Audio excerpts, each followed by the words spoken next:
journalism is journalism at the end of the day, and we're not here to serve any masters.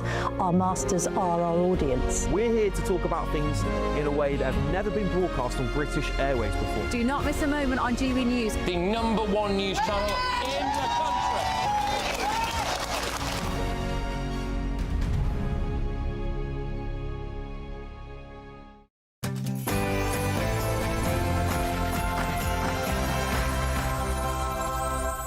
Welcome back to GB News. We're going live to Washington, D.C. for The Late Show Live with Bev Turner. Bev, what's coming up tonight?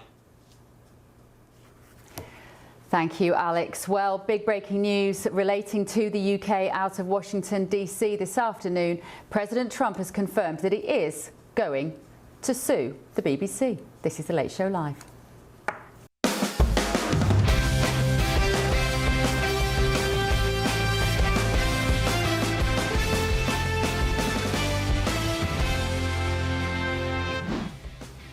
On The Late Show Live with me, Bev Turner, tonight. In a little while you'll be seeing I'm suing the BBC for putting words in my mouth, literally, they put words in my mouth. That's right, President Trump confirming that he will sue the BBC within hours, he says, as he accuses the corporation of libel. Also tonight. We will be releasing the person of interest who had been detained earlier today. The gunman who killed 2 students at Brown University is still at large as the manhunt intensifies, and officials make a fresh appeal for information. We're going to be cracking open tomorrow's front pages, of course, hours before the ink is dry, breaking the news before it becomes news. We are live in Washington, D.C., just yards from the White House, bringing you the stories that America is talking about and that matter to Britain too, including this. Over the weekend, my office, along with the FBI, arrested members of a far-left, anti-government domestic terror cell who self-identify as the Turtle Island Liberation Front. A developing story here in the US, the FBI confirming that a far-left terror plot has been foiled, averting what officials say could have been mass devastation planned for New Year's Eve. Meanwhile, of course, in Australia, the government is prepared to take whatever action is necessary. Prime Minister Anthony Albanese pledging to tighten gun control laws as it's confirmed the horrific Bondi Beach terror attack was ideologically driven. In other news tonight, this. Most women at one time or another have faked it. Well, they haven't faked it with me. How do you know? Because I know. Oh, right. That's right. I forgot. You're a man. It may not be a name that you're particularly familiar with in the UK, but he is extremely famous here, the director of movies, including that one, When Harry Met Sally. Rob Reiner and his wife have been found dead at their home in Los Angeles, and their son has been taken into police custody. I'm Bev Turner. This is The Late Show Live.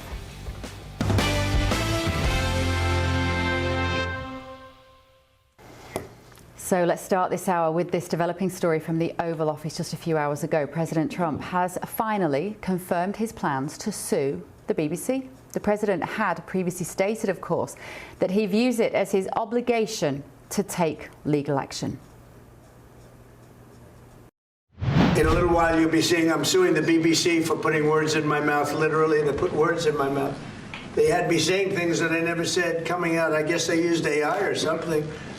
So we'll be bringing that lawsuit. A lot of people are asking, when are you bringing that lawsuit? Even the media can't believe that one. They actually put terrible words in my mouth having to do with January 6th that I didn't say. So I'm delighted to say my panellists are here with me this evening. Political strategist Thomas Corbett-Dillon and former Obama policy advisor Laurie Watkins. Right, Thomas, let me come to you first because you are, of course, British, but you're living here. You have a dog in this fight because you've probably at some point in your life paid your licence fee. This had gone quiet. Mm-hmm. There was all of the noise at the time when President Trump was alerted to the fact that this Panorama documentary had been spliced together to show him saying, fight, fight, fight at the Capitol. Why now? Well, I think, it's smart. The president has dragged this out. As soon as the sort of stories died down, he's like, okay, let's bring it straight back to the beginning. So I think that the situation with him is, I think he's being smart. I also think that he needs to maybe offer free tickets to the new ballroom in DC, because it looks like British taxpayers are going to be funding the whole thing. So I think that's where the money goes. So whatever the BBC pays, he's going to put towards the ballroom.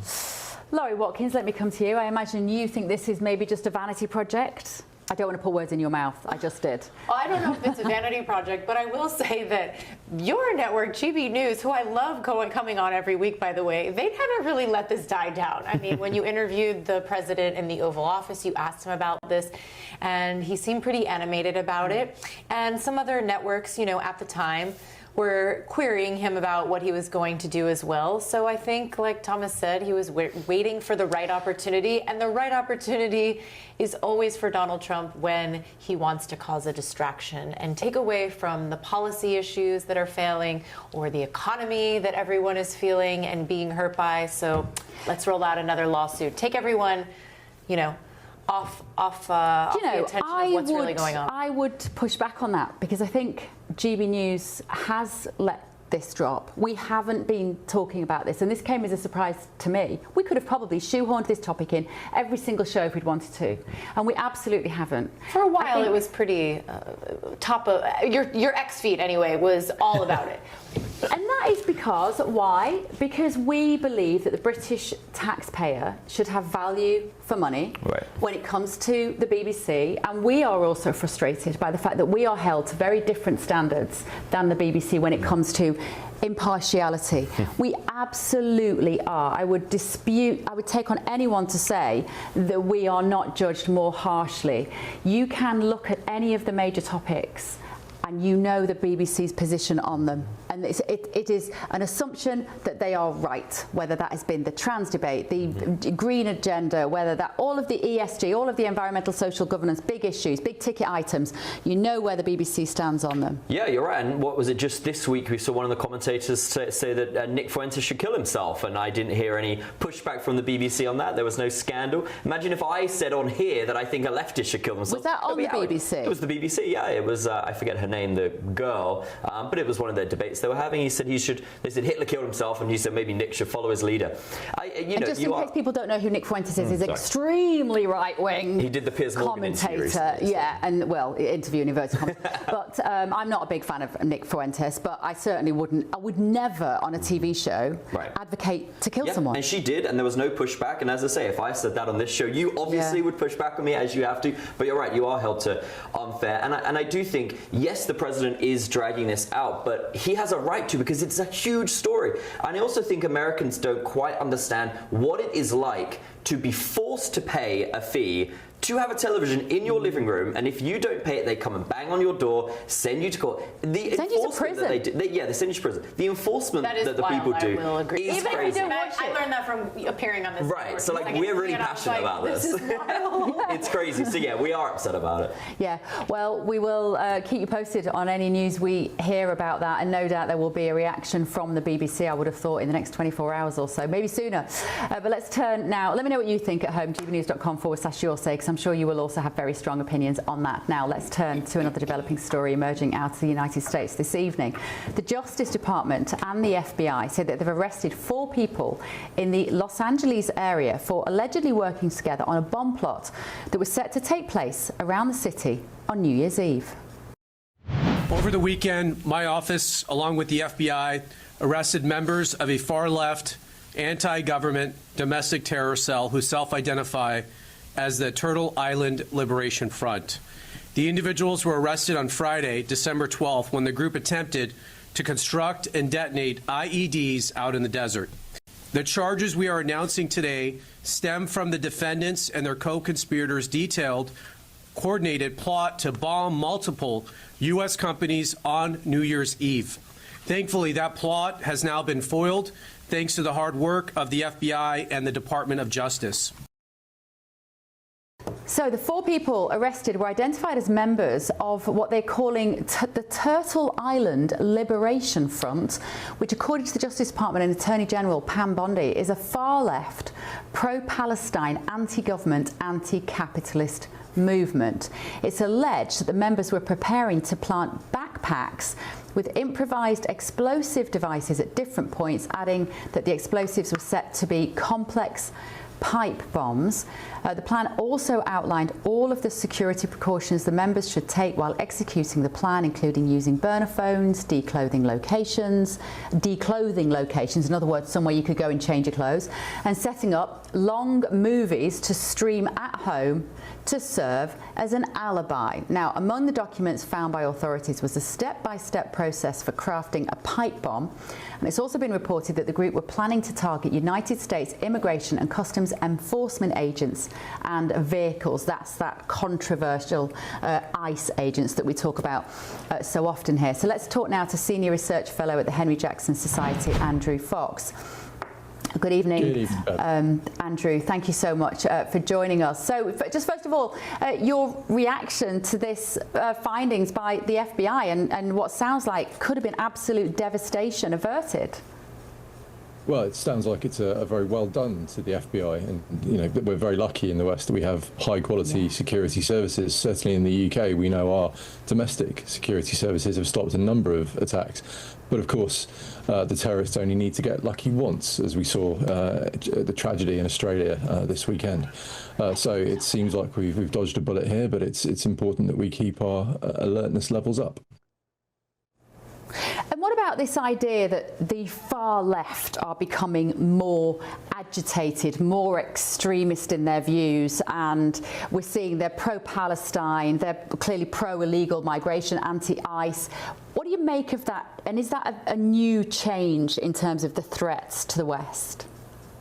Well, the far left tend to embrace what I call the omni-cause. It doesn't actually matter what the issue is. It could be the environment, it could be ICE, it could be Palestine. Or it could be sort of your more Antifa elements. You know, they've always had this violent streak in them, but now they've gotten into bed with extremist Islam, which of course is incredibly predisposed to violence. And when you bring these two extremist movements together, clearly you see the toxic cocktail that your screen is showing now of these domestic terrorists who want to hurt innocent people. Let's also talk to border security and immigration expert RJ Hummon as well. If you stay with me, Andrew. RJ, we're hearing about this case, this potential threat on New Year's Eve, and I'm interested in what Andrew just said then about this collaboration between the pro-Palestinian mob, if you like, the far left agents that will enact danger, getting together with these other radicalized individuals. Where is it coming from? Where is this seed of hate coming from, RJ? Well, it's all coming from terror hotbeds in the Middle East. And it's actually interesting you bring up the Palestinians and kind of what's happening over in the United Kingdom, too. I actually debated at Oxford Union that night before the D-Day anniversary alongside the Deputy Prime Minister of New Zealand and some other folks in the immigration reform movement from the United States. And our debate, where we said we're the victims, we talked about the importance of national sovereignty to where you can't go back and excuse an invasion that's happening now. They won't even release the debate, even though it was 2 terms ago, but we were very close in the chamber. But now they have a Palestinian president at the Oxford Union. So again, all these schools here in the United States as well, you're seeing what happened at Brown University. And again, it's just the terror hotbeds that send folks all over the world. Again, they're not rebuilding their home country. They're terrorizing wherever they end up. And here in the United States, we have a huge problem with all the Afghans that we resettled as a vanity project. And now we're quickly starting to realize, crap, we didn't vet them very well, or maybe it's impossible. Andrew, is that a situation that we have here in the West, in the UK and the US, invited and imported into our countries? Well, if you look at the list of names of the members of Palestine Action who are currently going through the judicial system after a police officer had her spine broken by a sledgehammer, and who broke onto Royal Air Force Prize Norton to vandalise strategic aircraft. We're seeing a variety of backgrounds and nationalities on this one, including domestic Brits. So I think it's more the toxic combination of the two that's really the most concerning, because, you know, we have a long watch list of terror suspects in the UK, overwhelmingly from the extremist Islam persuasion, and they're relatively easy to keep an eye on with the mosques they use, the circles they move in. It's when we have the domestic Brits joining in that it becomes particularly concerning for me. We've got to let you go, Andrew. So that is Andrew Fox there, Research Fellow at the Henry Jackson Society. RJ Humman is still with me, Border Security and Immigration expert. When you look across, RJ, to the UK and how porous our border is, and you look at the success in America, does your heart sink for Great Britain? Oh, it certainly does. And being over there for that debate and everything, one of the proudest moments of my career, it's just kind of seeing the dynamic and how, you know, it's changed in London and both on the university campuses as well. They don't want to hear people, you know, when you're talking to a cab driver, they try to feel you out before they can even say their opinion. And again, it's not like being opposing immigration entirely, but you're getting rid of the culture, the norms, and people being able to feel comfortable with things they say and everything. It's bad. But here in the United States, too, again, we can't say that all is well. I mean, under President Trump, of course, he's doing mass deportation. He's tightening the legal immigration flow coming in, but he's not doing it on the scale that he promised, about 74 million American voters. But again, you're spot on in comparison. And you look at Germany, too. When are people going to wake up?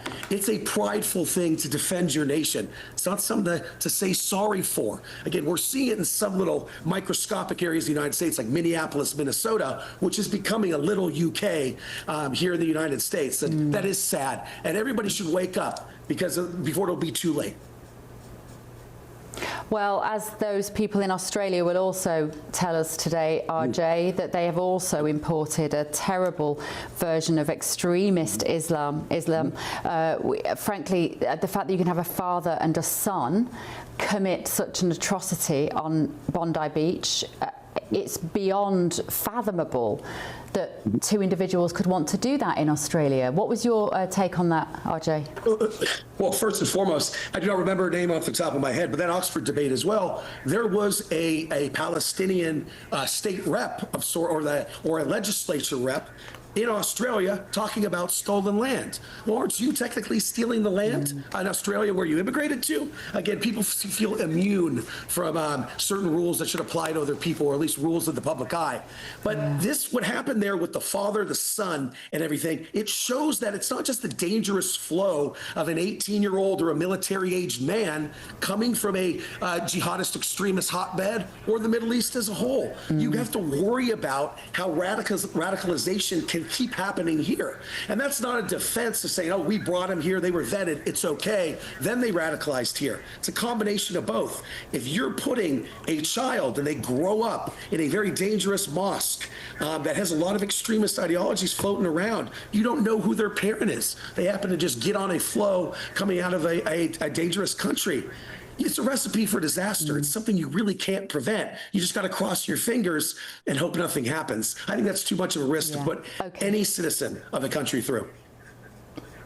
Okay, immigration expert RJ Humman, thank you so much for joining me. It's really insightful. Let's turn now to another major story still ongoing here in America. The search for the gunman who killed 2 students and injured 9 others at Brown University is continuing. Authorities had previously taken a person of interest into custody, but have since released them. Certainly there was some degree of evidence that pointed to this individual. But that evidence needed to be corroborated and confirmed. And over the last 24 hours, leading into just very, very recently, that evidence now points in a different direction.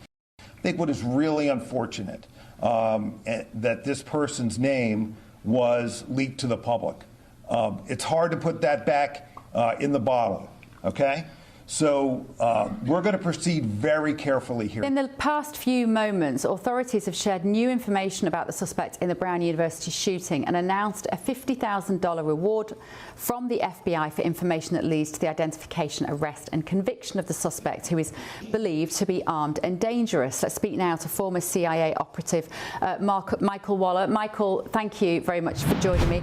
As an onlooker, there was something about this case and the reaction to it that seemed extremely incompetent compared to how America often responds to these incidents. We have CCTV, we have names. These guys look like they were completely lost. What was your assessment of it? In terms of law enforcement, it seems like you had the Providence, Rhode Island local city police were on top of it, and then the federal authorities moved in to try to take the credit, which they usually do in most cases. And somewhere along the way, they publicly labeled the wrong person. Which is ridiculous. I mean, that has got to be such an error and dangerous for that person, etc. What else will be happening, Michael, behind the scenes here? We're looking at the suspect here. I was surprised by one of the questions at the press conference to the principal of the university, when they said what was happening in that room, and she didn't know. She didn't know what was being taught in the particular room where he shot people. 6 hours later. There just seems to have been a complete dereliction of responsibility. Well, you have that.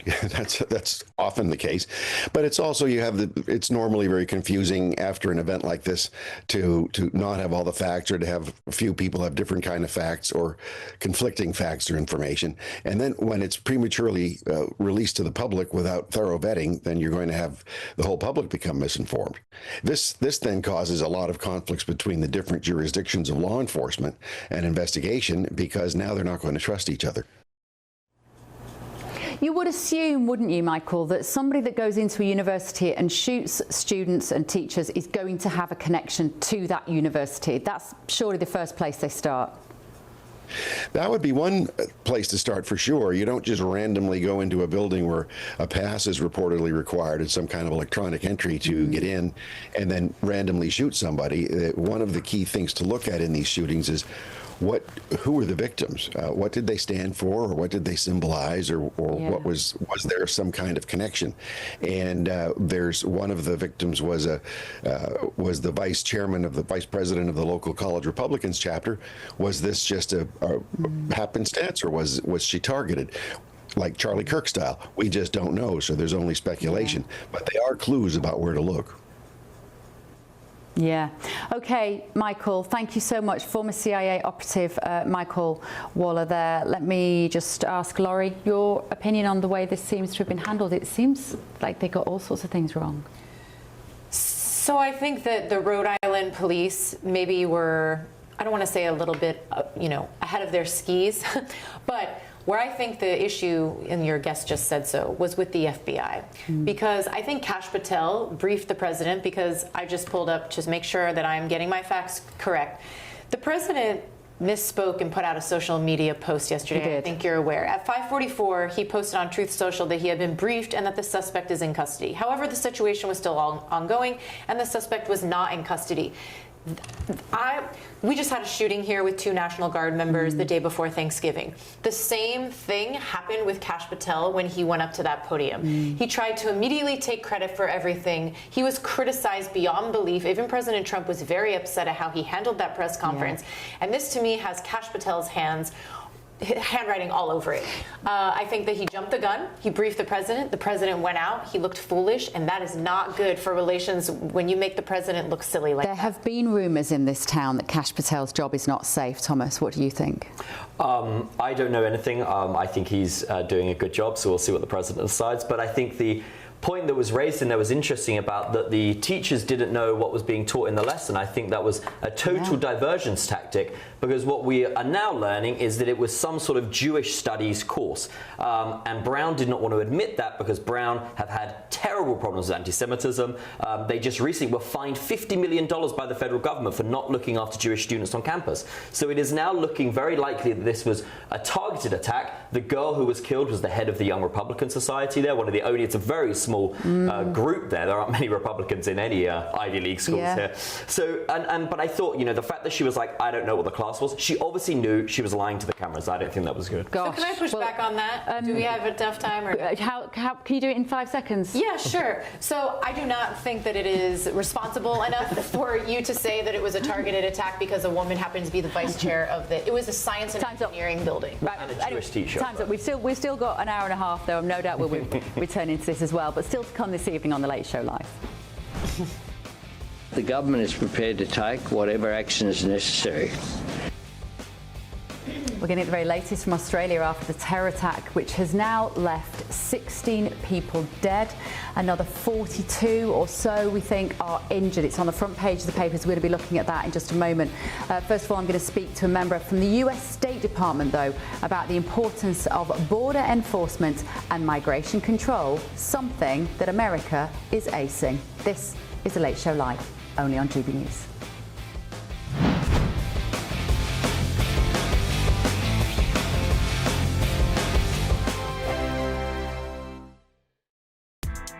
Join me, Nana Akwe, for an informative, interactive news programme with a difference. It's fun. No, you didn't say that, Dave. I'm so surprised. I think there's an element of truth to that. Join me from 3 p.m. every weekend, only on GB News, Britain's news channel. Hi, I'm Michelle Dewberry, and my show is your opportunity to cut through all the noise and dive in headfirst to some robust debates. Ideas clash. Situation, No, Because the failure is... You're deliberately avoiding my point. Nothing's held back. And if you think this is the end of it, wait for more. And we do not shy away from the difficult stuff. Sometimes I want to shake people and say, if only you understood. So join me on Jubes & Co. weeknights at 6 p.m, only on GB News, Britain's news channel. Britain was once the envy of the world, but look around. A nation that no longer knows what it is or where it's going. A country that's broken. How do we fix Britain? How do we bring it back? Friday night with Matt Goodwin at 8 p.m, only on GB News. Mornings don't have to be tiresome, especially if you have the right company. Wake up to news as it happens, opinion and debate, and of course, a little bit of entertainment too. Because when the kettle's on, we're on. That's Breakfast on GB News, a show worth waking up for. Every morning from 6 a.m. Only on the People's Channel, Britain's news channel. We'll spread the news, you spread the word. From the school run to the home run, watch a new show for all of Britain. He can say whatever he wants. A straight talking show where all voices are heard. And, you know, when are we going to stop talking about smashing the gangs and actually do it? With the stories that matter from every part of our country. There's a bit of a crash landing there for your Chancellor. Bold, fearless and standing up for you. That's me, Martin Daubney, 3 p.m. till 6 p.m, weekdays, here only on GB News. The People's Channel, Britain's news channel. In the GB Newsroom, we bring you the news as it happens. With our team of dedicated journalists across the UK, we're ready to keep you up to date with what's happening every half an hour, every single day. Bulletins here on GB News. The People's Channel, Britain's news channel. Westminster's full of talk, but out here, it's the real world. Am I allowed to talk now? No, that's it. This is where it matters, real people and real lives. That's what politics is all about. In fact, has Trump made a good start? No. Straight answers, no spin, and just a couple of pints. How many fingers have I ever got up? About 10. So join me for Lee Anderson's Real World every Friday at 7 p.m, only on GB News. The People's Channel, Britain's news channel.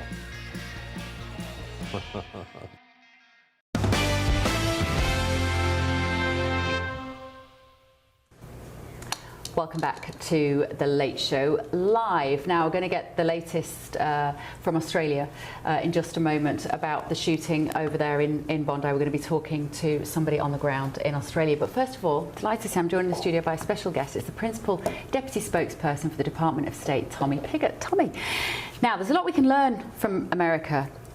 And And no area is that more pertinent when it comes to immigration and border control. I was listening to Tom Humman, your border czar, talking about it today, and how impressed he has been with the work of this president, given that he's worked under various presidents. How have you done it?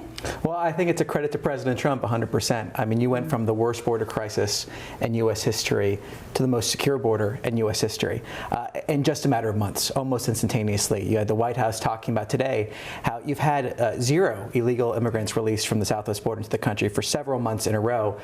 But under the previous administration, that number was in the hundreds of thousands. And I think importantly, it's not just the southwest border, though that's incredibly important. Yeah. It's also the visa policies we have in place. It's the efforts to prevent overstays. It's the efforts to make sure we have a vetting process for our visas. And if someone is here on a visa, which I can speak to from the State Department, and they break the terms of that visa, they break the law, that's grounds for revocation. And we've seen actions being taken to make sure our immigration laws are being enforced. And that's what it takes, enforcing the laws on the books and enforcing them consistently so people know not to break the law. Because previously, if somebody had outstayed their visa, maybe they could fill in a form and give some sort of reason and sit it out and wait a while, and then eventually maybe it would be reassessed and they'd be allowed to stay. That's changed. It's changed from the sense that we're now enforcing the laws on the books. In addition to the fact that we have policies in place from a visa perspective, for example, talking about a new policy we have called visa bonds, where certain countries, if we have difficulty screening from that country, if they have a high rate of visa overstays, if there's other foreign policy considerations. Such as who? So some countries in Africa, for example, this applies to. It's a constantly evolving list. Yeah. But what happens there is someone applies for that visa, they may have to put up a bond of up to $15,000. Right. That person is much more likely to return back when their visa is over. And we've actually gone from countries with a high overstay rate to near 0 in terms of overstays. And that's really illegal immigration too. Someone that overstays their visa, that's illegal immigration. So we're enforcing our laws. Because I think there's a real misunderstanding about the situation in the UK, which is simply that our illegal migration is exactly that. People coming over in boats, they're coming over still on lorries to some extent, although it doesn't get the attention it deserves actually. But what we also have is that it's people who come over on a visa, maybe go to university, and then decide that they can't go back to their countries, it's not safe, then they claim asylum to stay. I know that system is different to yours, but what lessons can we learn? Because that is a huge number of people who end up staying in the UK. Well, I think importantly, and this is something the President has said at the United Nations and otherwise, the era of mass migration needs to end. Of course, we have illegal immigration, but there have been groups, NGOs, for example, international organizations that have promoted mass migration as if it's a solution to the world's problems. It's exactly the opposite. It is inherently destabilizing. We have seen the crime that's resulted, the inability to vet hundreds of thousands of people crossing borders within months, let alone years. I mean, you're talking about mass movements of people that is impossible to actually have a stable society and have vetting in place. So it's addressing illegal immigration, enforcing the laws, but also saying we're not going to have policies in place that encourage mass migration. As the President said, we need to work to solve problems where they are, not bring problems to us. That doesn't solve any problem. It actually creates them, especially when you can't have assimilation, which is so necessary. Yeah. Now, it's just so interesting, isn't it? As you say, it was almost like as soon as the President got into the White House on January the 22nd, I think it was, of this year, January 23rd, he hit the ground running on this issue. Why had Biden not done something similar? Now, you might say, well, that's a stupid question because maybe he just wanted more illegal migration. But can it be as simple as that? What is it? What's the ideology difference? Well, I think ultimately the proof's in the pudding in the sense that you had the worst border crisis and it was solved as soon as you had President Trump come into office.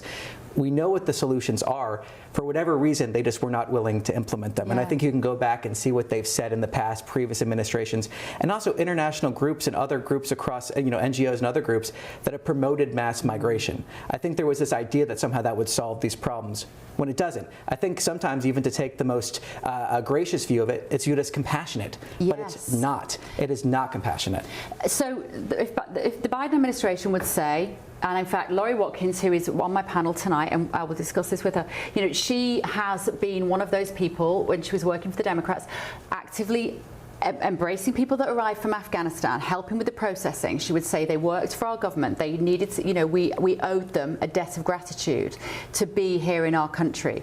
Are you saying that all of that was misdirected compassion? It was compassionate for the immigrant, but not for the American people? Well, I think when you look at like illegal immigration, for example, that is viewed as compassionate to let people stay here when that is the most dangerous land route, and many people say, in the world. And you're having a huge amount of crime, and that actually facilitates cartels to take advantage of the people going on that route and then take advantage of all the countries, including the United States, along the way. Well, same with our boat crossings. Yeah. Because we've now had an undercover investigation for the Daily Telegraph which showed that some immigrants coming over are being given reduced rates on the dinghy if they act as drug mules, swallowing drugs and waiting for nature to take its course, because you can't search that. So it's the same issue. It's not just immigration. Yeah, it's very similar, where you have these narco-terrorist groups that have taken advantage of these huge movement of people to smuggle drugs and other things across the border. They follow these migration routes. When it comes to Afghanistan, the problem that we had in Afghanistan is a chaotic withdrawal under the previous administration, where there was not proper vetting in place. It's a concern we've had from the beginning of this administration, have taken steps from day one. Of course, we saw the announcement of the pause of new visa issuances while we figure out what's going on. We had a tragic attack that happened. We're going to make sure it didn't happen again. With the National Guard. Yes, and that was exactly the result of a chaotic withdrawal that led to all these people coming over. We need to make sure we know what is going on so it doesn't happen again. And ultimately, it's about having, from our perspective, an America first immigration process, putting the American people first. And when you look at Bondi, you look at the terror attack there, I mean, 15 people dead, I think is the latest, over 40 in hospital. Fundamentalist, Islamic nutcases. How do you police that, Tommy? Well, I think that's why the era of mass migration needs to end, when you have, as the Secretary has said, hundreds of thousands of people that are crossing borders. You can't vet them when they try to enter your country, but also if you have that many people coming over, you can't vet what they will do. Yeah. It's inherently destabilizing. Yeah. It doesn't solve problems. And so we need to end this era of mass migration, say enough's enough, put our own populations first, and what actually leads to safer societies where problems get solved. They're not just moved from one country to the next. Well, your words will be music to the ears of GB News viewers, because you give us hope. Tommy, thank you so much. Principal Deputy Spokesperson from the Department of State, Tommy Pigott there. Now, still to come this evening on The Late Show Live. Nobody should be left feeling, as Cat Smith has just described, that they would be better off dying between now and next April. No, of course, but governments have to bring about sensible reform. That was absolutely brilliant. If you missed it, don't go anywhere. The Prime Minister was challenged on claims that his inheritance tax changes are pushing farmers to the brink, but his reply has sparked fury. Also tonight. I think it's time that we have a change to the law in relation to the firearms legislation in New South Wales. Gun control laws are being brought back into focus, and America has confirmed that the Bondi Beach terror attack was ideologically driven. This is The Late Show Live, only on GB News. Stay with me.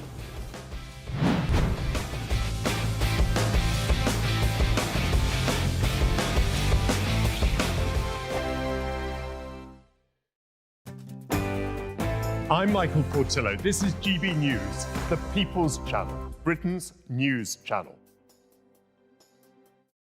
Westminster, the ultimate clique. And you're fighting like rats in a sack. But here on the Camilla Tominey Show, we ask the questions the establishment media is too scared to ask. OK, let me ask you a straight question, because I know you're a straight-talking politician. Whether it's net zero, illegal immigration or law and order, nothing is off limits. You had the power then. Yeah, as I and say, now you've lost it. That's the Camilla Tominey Show, a politics show that's fearless. But no, let me finish my question if you don't mind, because it is my show. Sundays at 9:30, only on GB News, the People's Channel, Britain's news channel.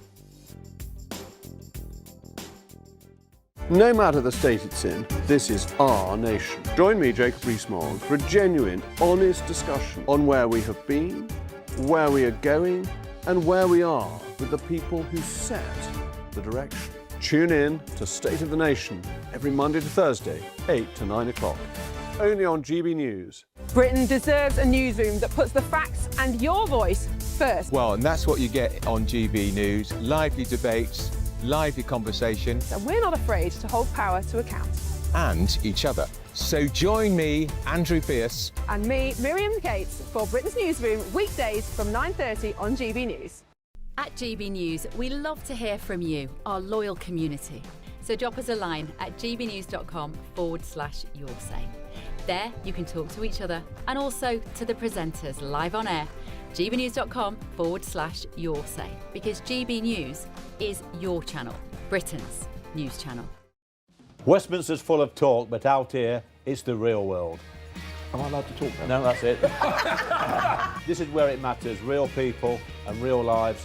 That's what politics is all about. In fact, has Trump made a good start? No. Straight answers, no spin, and just a couple of pints. How many fingers have I got up? About 10. So join me for Lee Anderson's Real World every Friday at 7 p.m. only on GB News. The People's Channel, Britain's news channel. From the school run to the home run, watch a new show for all of Britain. He can say whatever he wants. A straight talking show where all voices are heard. And, you know, when are we going to stop talking about smashing the gangs and actually do it? With the stories that matter from every part of our country. There's a bit of a crash landing there for your Chancellor. Bold, fearless and standing up for you. That's me, Martin Daubney, 3 p.m. till 6 p.m. weekdays here only on GB News. The People's Channel, Britain's news channel. I'm Stephen Dixon, and thanks for joining us on GB News, Britain's news channel.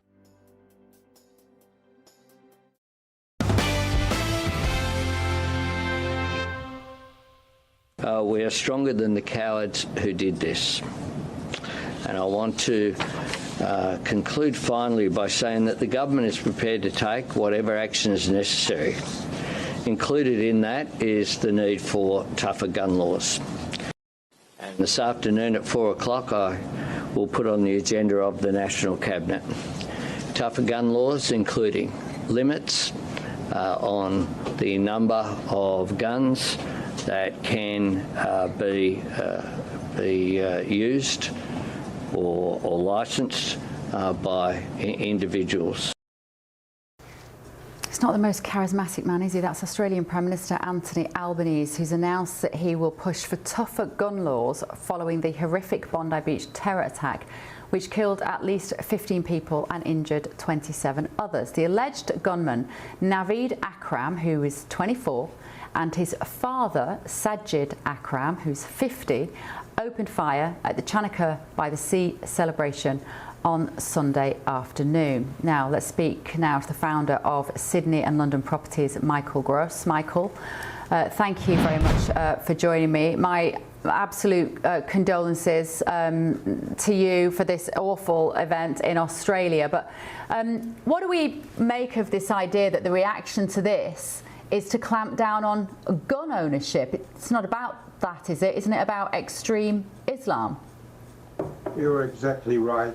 Sydney's rampant with criminal gangs that don't get their guns under license. They get their guns illegally.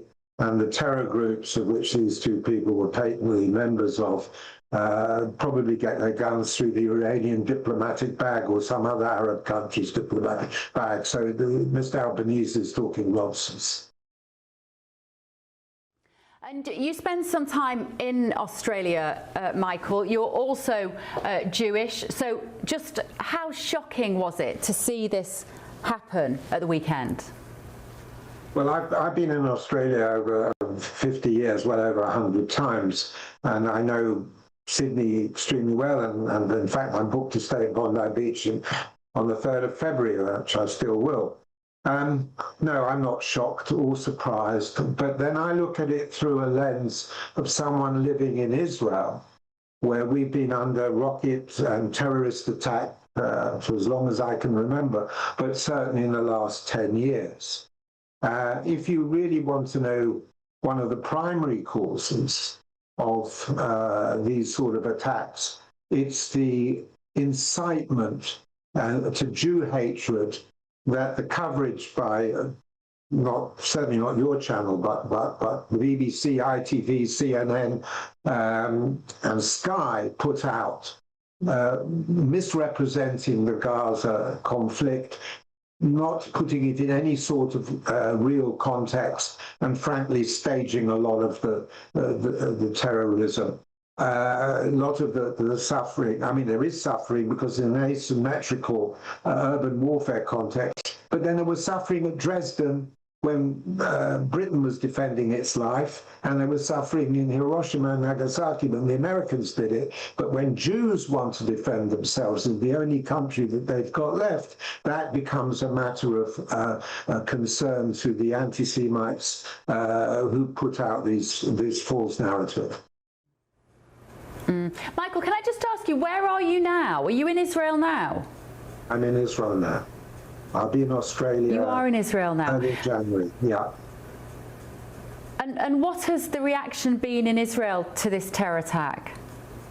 Well, as I tried to say, we look at things from through a slightly different lens, because me, my wife, my 3 sons, my 9 grandchildren have lived under rocket, ballistic missile attack and terror attacks for years. So obviously we identify and our heart bleeds for our brethren in Australia, but you know, we would pose a question to the Jews in Britain and in Australia and even in America, why you're still there, because I don't think there's a future for the Jewish people. The virus of anti-Semitism that's gone on for thousands of years has mutated. The temporary reprieve we had after the Second World War is over, and it's gone back to normal. Well, we're certainly hearing, Michael, you know, anecdotally at the very least, and it will statistically no doubt be proven very soon, lots of Jews are leaving the UK. Lots of Jews no doubt will now leave Australia as well. And what is the long term? What does that mean for the long term of these countries when Jews leave because they feel not welcome? Well, that's a wonderful point, and perhaps one should look at history. The golden age of Spain ended with the expulsion of the Jews. Europe erupted into, the world erupted into the Second World War when the Jewish persecution reached the heights that it did. So history teaches us that when you persecute the Jews, you end up by killing yourself. And at the moment, the population, incited by the media, are forgetting that they are subject of as your previous speaker from the State Department said so succinctly, the native population has no rights. You know, the same people who want compensation for the invasion of the Caribbean and North America and New Zealand and Australia affecting the indigenous people are doing exactly the same thing, encouraging exactly the same thing in Europe now. Okay. All right, Michael, thank you so much. Michael Gross there joining us from Israel, the founder of Sydney and London Properties. Right, let me know your thoughts this evening, gbnews.com/your say. Still to come on The Late Show Live tonight. Nobody should be left feeling, as Cat Smith has just described, that they would be better off dying between now and next April. No, of course, but governments have to bring about sensible reform. This was very embarrassing for the Prime Minister today. He was pressed on inheritance tax and farmers, and his answer has left many people fuming. This is The Late Show Live, only on GB News.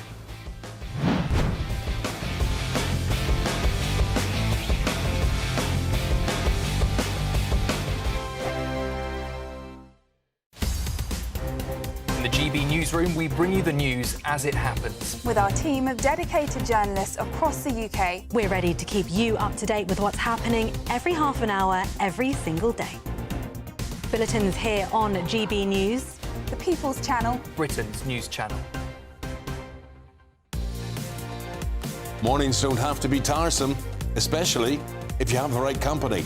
Wake up to news as it happens, opinion and debate, and of course, a little bit of entertainment too. Because when the kettle's on, we're on. That's Breakfast on GB News, a show worth waking up for. Every morning from 6 a.m. Only on the People's Channel, Britain's news channel. We'll spread the news, you spread the word. Westminster's full of talk, but out here, It's the real world. Am I allowed to talk now? No, that's it. This is where it matters. Real people and real lives. That's what politics is all about. In fact, has Trump made a good start? No. Straight answers, no spin, and just a couple of pints. How many fingers have I ever got up? About 10. So join me for Lee Anderson's Real World every Friday at 7 p.m. only on GB News. The People's Channel, Britain's news channel. At GB News, we love to hear from you, our loyal community. So drop us a line at gbnews.com/yoursay. There you can talk to each other and also to the presenters live on air. gbnews.com/yoursay, because GB News is your channel, Britain's news channel. Join me, Nana Akweer, for an informative, interactive news programme with a difference. It's fun. No, he didn't say that, Dave. I'm so surprised. I think there's an element of truth to that. Join me from 3 p.m. every weekend, only on GB News, Britain's news channel. You want to know what's really going on in the corridors of power? Labour don't know what to do with you half the time, and that makes you quite lethal in the chamber. Get behind the headlines with Chopper's Political Podcast. Join me, Christopher Hope, as I sit down with the great and the good of British politics. We'll see where this ruling takes us. These are the stories shaping our nation. Chopper's Political Podcast, available now on all platforms. Listen in and stay ahead. Hi, I'm Michelle Dewberry, and my show is your opportunity to cut through all the noise and dive in headfirst to some robust debates. Ideas clash. Situation, no, Because the failure is... You're deliberately avoiding my point. Nothing's held back. And if you think this is the end of it, wait for more. And we do not shy away from the difficult stuff. Sometimes I want to shake people and say, if only you understood. So join me on Jubes & Co. weeknights at 6 p.m, only on GB News, Britain's news channel.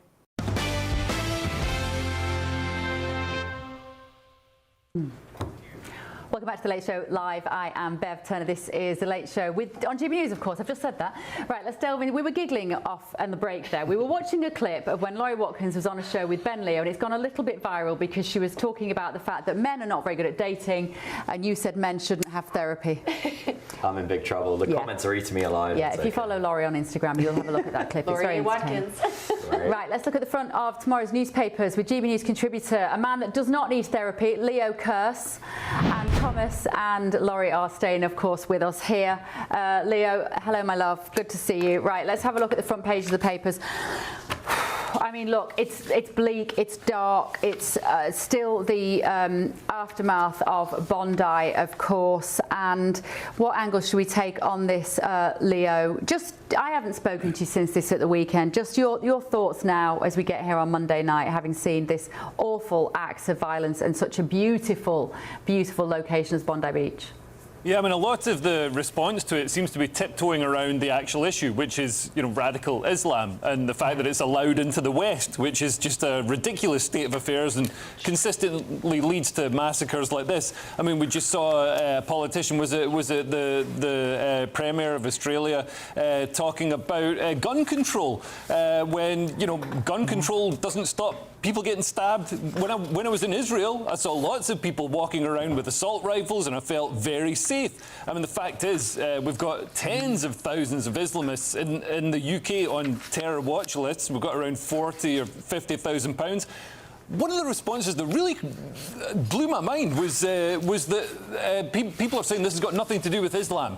Nothing to do with Islam. The kid who did it, the young guy, Naveed, he is an Islamic scholar, went to an Islamic institution, was taught by an imam, committed the atrocity in the name of Islam, had an ISIS flag. How on earth is it nothing to do with Islam? I mean, would people bend over backwards and make the same excuses for white supremacists? And I know a lot of the response as well is saying, why didn't security services pick up on this if he was already on a watch list? But why do we have to have tens of thousands of people on terror watch lists? Why do we just not have those people? Why are they in the country? Why are they in Australia? Why are they in America? Why are they in Europe? Why are they in Britain? It doesn't make any sense to me. I don't see the benefit of having people here who want to kill us. Well, Thomas, but you see, you're saying that, Leo, and then we look at the front page of the Times newspaper that people will be reading tomorrow, and it says on this copy, on the front page of the Times, detectives were looking into whether he, the killer, and his father, Sajid, 50, were influenced by Islamic State ideology. An ISIS flag was found in a car in Bondi after the shooting. Do you think the detectives need to be looking into whether they were influenced by Islamic ideology? Why all this tentativeness, Thomas, rather than just saying it for what it is? It's a perverse ideology. Yeah, and if you think the UK is bad, I think the UK's got nothing on Australia. They are very scared to say what is actually happening over there. But I also do think that the fact that the Prime Minister is trying to turn this into a gun debate, I think is just ridiculous. The fact is that if you had men there who were armed themselves, if this had happened on Virginia Beach, that guy would have been taken out the first time he shot the gun. And that didn't happen because what did we have? We had police officers there who ran from the gunshots. And so I think that making it a gun debate is the complete wrong thing for them to do. And yet that is what they have done, and it's ever so predictable, isn't it? I'm sorry we didn't get to you, Laurie, in that section. We have a whole hour to come where we have no advert break, so you'll be listening to a whole lot of conversation. Stay with me.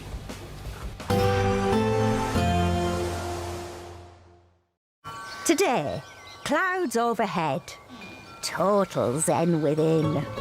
Boxed Solar sponsors the weather on GB News. Hi there and welcome to the latest update from the Met Office for GB News. Rain will clear the southeast during the rest of today. Sunny spells developing elsewhere, albeit with a scattering of showers in the northwest of the UK, especially northern and western Scotland, one or two pushing into parts of Northern Ireland.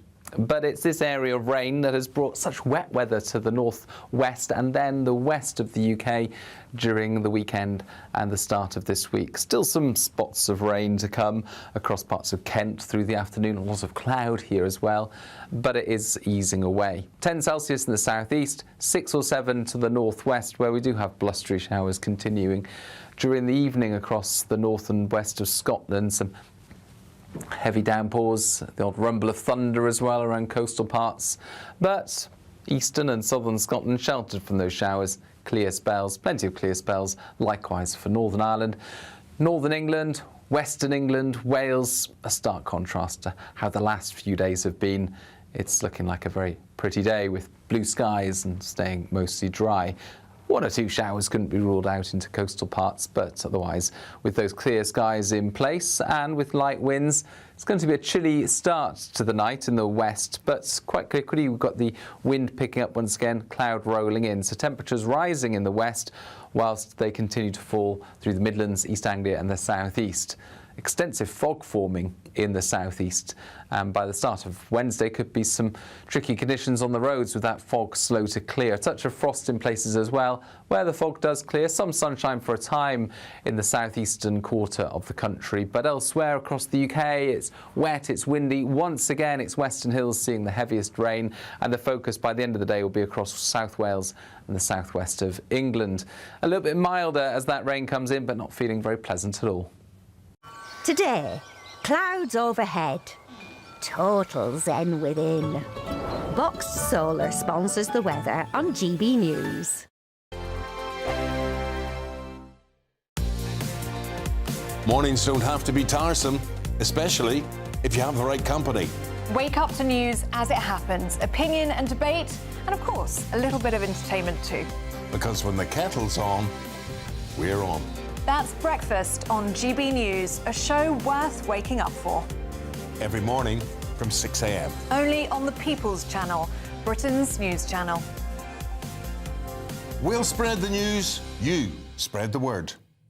Hi, I'm Michelle Dewberry, and my show is your opportunity to cut through all the noise and dive in headfirst to some robust debates. Ideas clash. Situation, no, isn't it? Because the failure is you're deliberately avoiding my point. Nothing's held back. And if you think this is the end of it, wait for more. And we do not shy away from the difficult stuff. Sometimes I want to shake people and say, if only you understood. So join me on Jubes & Co weeknights at 6 p.m, only on GB News, Britain's news channel. Join me, Nana Akweer, for an informative, interactive news programme with a difference. It's fun. no, you didn't say that, Dave. I'm so surprised. I think there's an element of truth to that. Join me from 3 p.m. every weekend, only on GB News, Britain's news channel. At GB News, we love to hear from you, our loyal community. So drop us a line at gbnews.com/yoursay. There you can talk to each other and also to the presenters live on air. gbnews.com/yoursay, because GB News is your channel, Britain's news channel. Westminster, the ultimate clique. And you're fighting like rats in a sack. But here on the Camilla Tominey Show, we ask the questions the establishment media is too scared to ask. OK, let me ask you a straight question, because I know you're a straight-talking politician. Whether it's net zero, illegal immigration or law and order, nothing is off limits. You had the power then. Yeah, as I and say, now you've lost it. That's the Camilla Tominey Show, a politics show that's fearless. But no, let me finish my question if you don't mind, because it is my show. Sundays at 9:30, only on GB News, the People's Channel, Britain's news channel. From the school run to the home run, watch a new show for all of Britain. So he can say whatever he wants. A straight-talking show where all voices are heard. And, you know, when are we going to stop talking about smashing the gangs and actually do it? With the stories that matter from every part of our country. There's a bit of a crash landing there for your Chancellor. Bold, fearless and standing up for you. That's me, Martin Daubney, 3 p.m. till 6 p.m, weekdays, here only on GB News. The People's Channel, Britain's news channel. I'm Tom Harwood. This is GB News, Britain's news channel.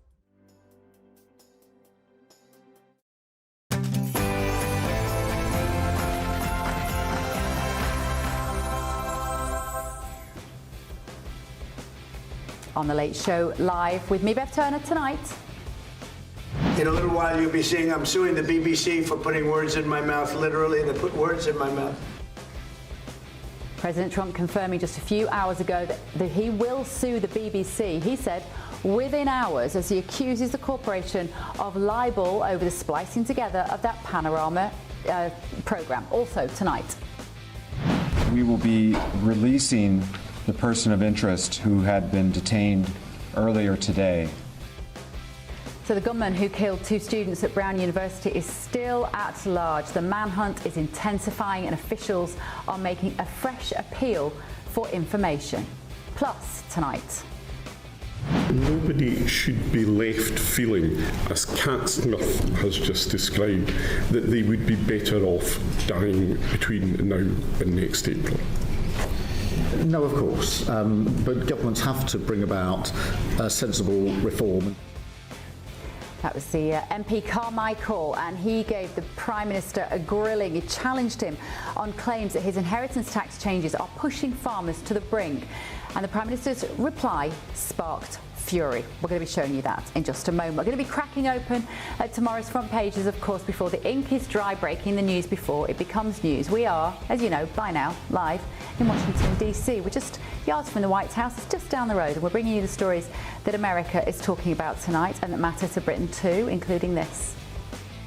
Over the weekend, my office, along with the FBI, arrested members of a far-left, anti-government domestic terror cell who self-identify as the Turtle Island Liberation Front.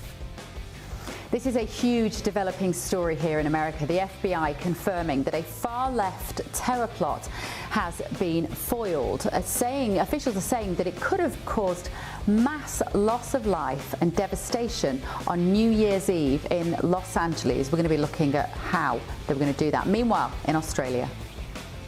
The government is prepared to take whatever action is necessary. That's the PM Anthony Albanese, who's pledging to not clamp down on Islamic ideology, but instead to tighten gun control laws. It's confirmed, of course, the horrific Bondi Beach terror attack was ideologically driven. And in other news tonight. Most women at one time or another have faked it. Well, they haven't faked it with me. How do you know? Because I know. Oh. Right. That's right. I forgot. You're a man. So the director of movies, including that one, When Harry Met Sally, Rob Reiner, and his wife have been found dead in their LA home, and their son is the person who's been taken into police custody. I'm Bev Turner, this is The Late Show Live. Welcome to the second hour. We've got all the stories you're going to be talking about later today. More debates, zero ad breaks. Stay with me.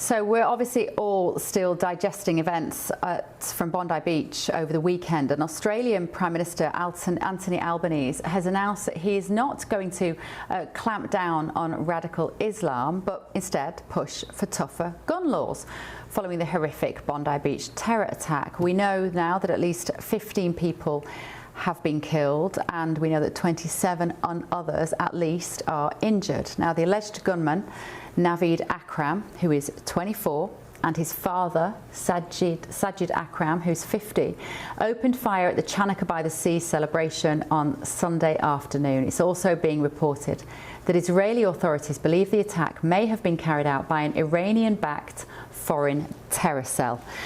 So with me now is the founder of Tuesday TV. Sorry, Maya. Maya Tuesday joins me now. Thank you so much, Maya. It's so great to see you. And you're so brilliant on this topic because you understand in great detail how Iran manages to back these sorts of foreign terror cells. Just illuminate us on this issue, because a lot of people will be surprised to think that that might be happening in Australia.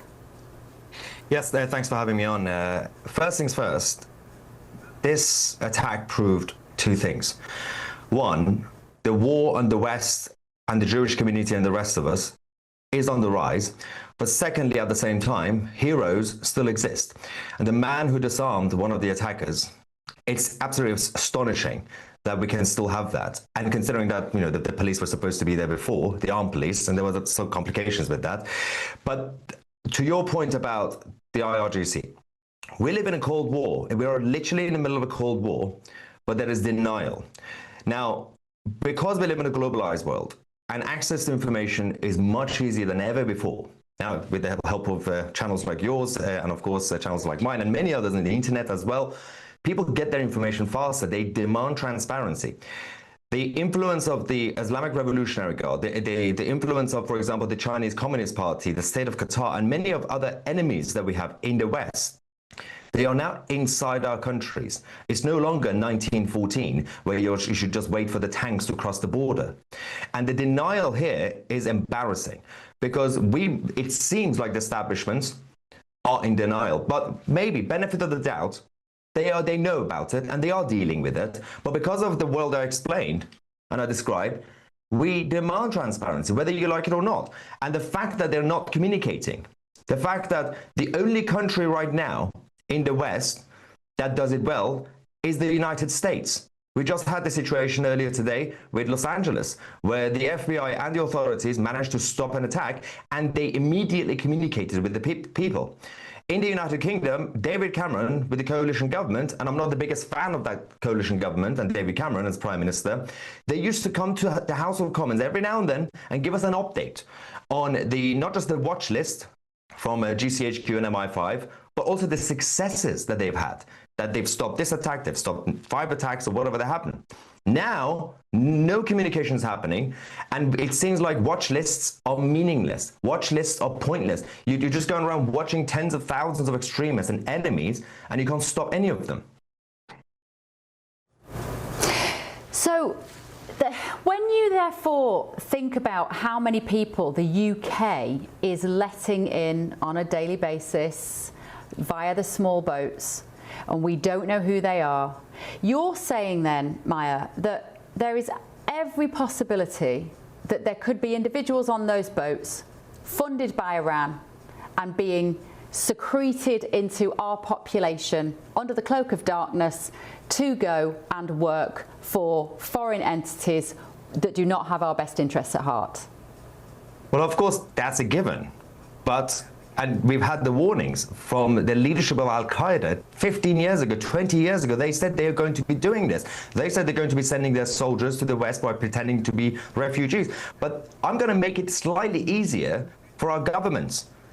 Obviously, you have to deal with the small boats anyway and the illegal migrants. But in terms of the infiltration, in terms of those foreign agents, again, whether it's the CCP or the IRGC from Iran, we have those who have legally been allowed to come here, whether on diplomatic visas, whether on work visas, whether on, again, relatives being here. We've got the children of the Islamic Revolutionary Guard leadership living in Chelsea, in West London. They go to all these exclusive nightclubs, they do alcohol, they do drugs, they get escorts, and they do whatever they want to do while their dads are busy killing the Iranian people. We've got Chinese Communist Party agents infiltrating the city of London. These are not even the small boats illegal migrants. So I'm going to make it easier.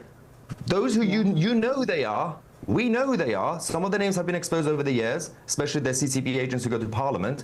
Why not deal with them first? We have the Islamic Centre in Maidavale in central London, which is built and controlled and funded by Ali Khamenei, the supreme leader of Iran.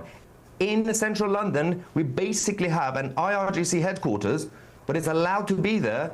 And just a quick thing, during the lockdown, when we did furlough, thanks to Rishi Sunak, this Islamic Centre that had a charity status, they changed it and created a company's house, limited company, to get furlough money. They stole taxpayers' money and sent it back to Khamenei.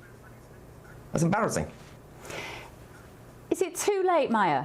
Is all hope gone of ridding the UK of those sorts of malevolent forces that wish us harm? And even if we're not saying all those people wish us harm, some of them will.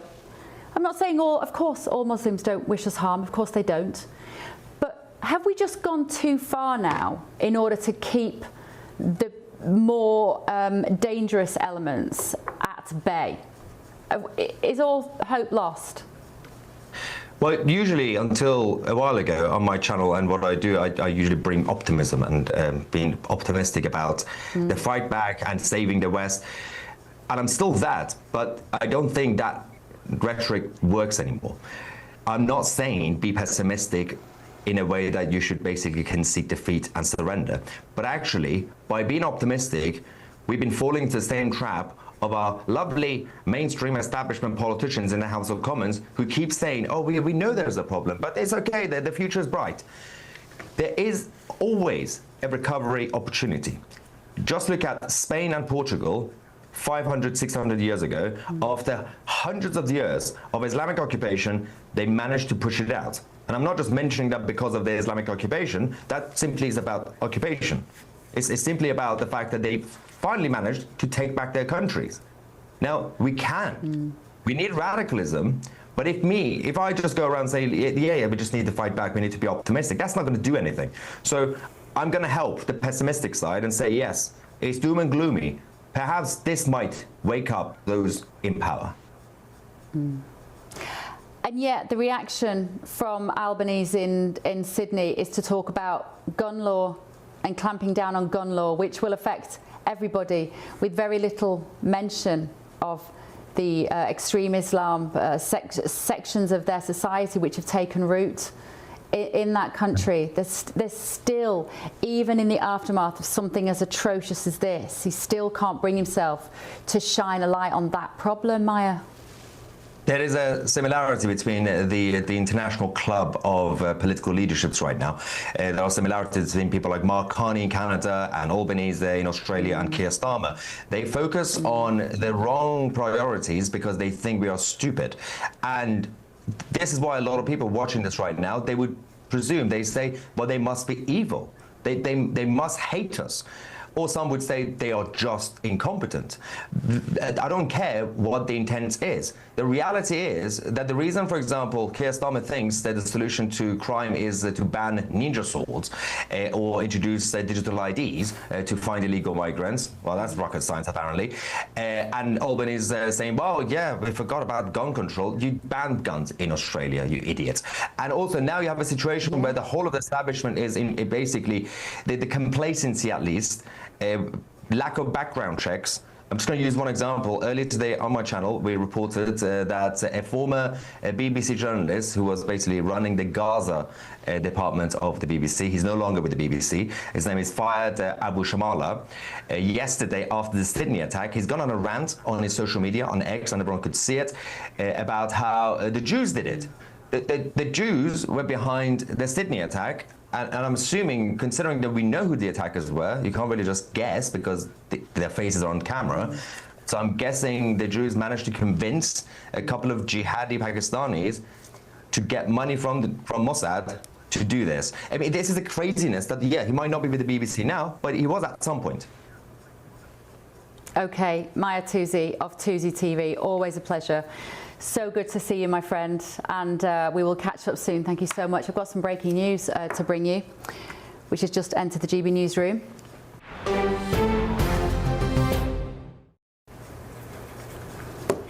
President Trump has filed a defamation lawsuit against the BBC, alleging that the corporation's Panorama documentary portrayed him in a false, defamatory, deceptive, disparaging, inflammatory and malicious manner. Let me read that to you again. He says the Panorama documentary portrayed him in a false, defamatory, deceptive, disparaging, inflammatory and malicious manner. He's seeking damages of no less than $5 billion. He's filed the lawsuit in Florida. The complaint relates to the broadcaster's editing of a speech, of course. You're very familiar with it by now, that he made in 2021 on the day that his supporters overran the Capitol building. Clips were spliced together from sections of the American president's speech on 6th of January 2021 to make it appear that he told supporters he was encouraging them to walk to the Capitol and fight like hell. Thomas Corbett-Dillon is here with me, and also Laurie Watkins, a former Obama policy advisor. Your reaction, Thomas, to this breaking news? Well, interesting. So Fox are saying 10 billion, but it seems like other places are saying 5 billion. So we're waiting to see what it is. But either way, that's a big number. And these are American numbers. You know, something like CBS, they would be like, okay, fine, we can do it. To the BBC, this is like a bankrupting number. If they even have to pay half of this, I don't know what reserves they've got, but I doubt it's anywhere near $1 billion. I mean, they haven't turned a profit in however long, so. Yeah. Reuters are going with 5 billion, apparently. Like you say, Fox here seems to be suggesting it's 10 billion quid. I mean, the BBC doesn't have 5 billion quid, Laurie, so there's no point in going for 10. What does that mean in pounds? Is that more? $5 billion is about probably, well, this is nearly probably 4 point something. I would have thought now. I'll get my very strong anymore. my currency calculator out. I do this a lot. Oh, 3.7. Be devastating. 3.7 billion pounds. It would be devastating if it was to get anywhere near that. What their running costs? I don't think their running costs are even near that, are they? I mean, they must be high. But in the UK, we don't do billions. What we do know is they're currently shaking the piggy bank upside down to see what they do have. There will be people at the BBC right now scrutinising these numbers, trying to work out what this means, getting the very best lawyers on side. And do you know what, Laurie? The BBC have messed this up. You don't have to be a psychologist to know that with President Trump, he wants to play fair, actually. He wants to fight fair, but he also likes a deal. They should have come out straight away. They should have said, we're really sorry. They should have offered him a small amount of money, and they didn't. They didn't do it. That happened. The ego needed to be stroked. It was not. But you know, I feel also sorry for right now are all the people who work at this news network, because you and I both know when you need to make cuts, you need to keep your reserves. It's the people that go, whether that's staff reductions, etc. And so I hope that that doesn't happen, but I don't see how there's any way around that at this point. You see, the thing is, the BBC makes some fantastic television. Yes. They make some fantastic radio. They make some fantastic live events when you watch the coronation, or you know, there are these state occasions. I mean, GB News also broadcasts some of them very, very well, just to point out now. But things like the last night of the proms, where the BBC have the exclusive rights to those, and they do some brilliant factual entertainment which gets sold all around the world. Formats like Strictly Come Dancing. Bake Off actually went to Channel 4 4, I think, didn't it, Evan? But Downton Abbey, they're dramas. Yes. Wonderful. And most people probably watching this, do tell me at home if I'm wrong, because I know you will on the Your Say site. A lot of you at home will go, I don't mind a Sunday afternoon drama. I don't mind Antiques Roadshow. Yep. You know, there is stuff that they do which I really love. But when it comes to the news, they have been incubating an extremely left-wing, to use that old-fashioned term, view of the world, which more and more people have woken up to the fact that on most things they're just wrong, Thomas. Yeah. And it happens slowly, because what happens is they hire a few left-wing people and then they hire more, and all of a sudden it's become a place that you wouldn't dare say anything that the group doesn't agree with. But I've just been looking it up. So they make £2 billion a year from the license fee. That's the income. So you said it was 3.7 billion is what they might be. I mean, that's more than their yearly income. Well, if that's what they make from the license fee, right. Now remember they also make a lot of money from selling these formats around the world. Their entire budget for the year is 3.8 billion. So they're being sued for more than their entire budget of the year. The whole year. The whole year. I mean, that's pounds. I wonder if that's coincidence. Right, yeah, he's gone for it. He just said, what do they make a year? Coincidence? So it's that sounds rather President Trump. That was my point. He's gone, what's their annual revenue? I'll go for that. And I hope it's not to staff, because it's not their fault, right? Here's the thing, it sort of is their fault, because precisely for what you said, in the news department, precisely what you said, they haven't had enough people who have had the backbone. No, it says something else. Back? Yeah. I know so many friends, meetings. producers that are secretly right-wing. They wouldn't dare say anything at the BBC, and they're like, oh gosh, our output is not great. Nigel Farage, butt of all the jokes, the hate figure. President Trump, the butt of all the jokes, the hate figure. Cammy Badenoch, to some degree, leader of the Conservatives, but she's a sort of sufficiently left-wing Conservative that they're quite happy with her these days. There are people, you can name them, that they will always sneer at, look down on. You think about, have I got news for you? It's the sneering, It's the sneering. I mean, your mate, Boris Johnson, he's always been the butt of the jokes. I mean, that I'm all right with that, to be honest, in that particular situation. But, and this is what they are having to be woken up from, actually, is this coma of pro-Labour, left-wing ideology, pro-immigration, even pro-illegal migration, pro-trans, pro-eco agenda. I could go on. Anti-Brexit, very anti-Brexit, pro-lockdowns, pro-vaccine mandates. There is an authoritarian bent to so much of their coverage that I, for one, sit here and go, thank you, President Trump, for taking this action against their news department. Love the rest of it, just their news, Laurie. Well, I think it will be interesting that he's suing a foreign company and entity. That part, I want to really look at the details of how that's going to work. I'm not saying that it can't be done. It absolutely can be done. But this is new territory for Donald Trump, too, I think. And is he using the Justice Department? Is he using his private attorneys, etc.? And a lot of those private attorneys are now serving in the government. So what does that look like? Are some of them going to leave to go help him with this civil suit on the private side? Well, funnily enough, yes, it was his private lawyer, because in fact Ben Leo, who, my colleague Ben, you both know him well, he actually interviewed Trump's lawyer, who is based in Florida, on this right at the beginning of several weeks ago now, when this news broke, and it was very clear then that this was action that he was taking outside of the White House in a private capacity. Well, I hope so, because that would be the appropriate channels. Yeah, you mean as opposed to spending taxpayers' money on it? Do you mean? Absolutely, absolutely. Because you could say it wasn't a campaign. It was while he was in office. It was an official speech that he gave, but I don't think that the Justice Department or the American taxpayer dollars should be paying for this. No, and clearly the president doesn't think so either, which is good. Right, everybody at home, I would love to hear your opinions on this breaking news. If you are just tuning in at 1:20, we do know now that the president has in fact filed a lawsuit for $5 billion to the BBC for the way that they stitched him up in that Panorama documentary. And let's be honest, that was one of just several depictions of President Trump which were partisan. Still to come this evening on The Late Show Live. People don't realise why we do it. We do it for our families, we do it for them to go forward, we do it for the safety of British food. So the Prime Minister suggested today that he's aware that farmers are considering suicide over the inheritance tax raid, but insisted that the government still has to bring about sensible reform. This is The Late Show Live, only on GB News.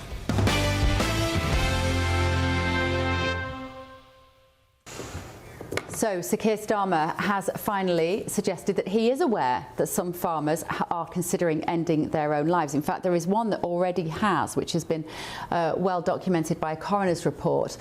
This is, of course, ahead of Labour's looming inheritance tax raid.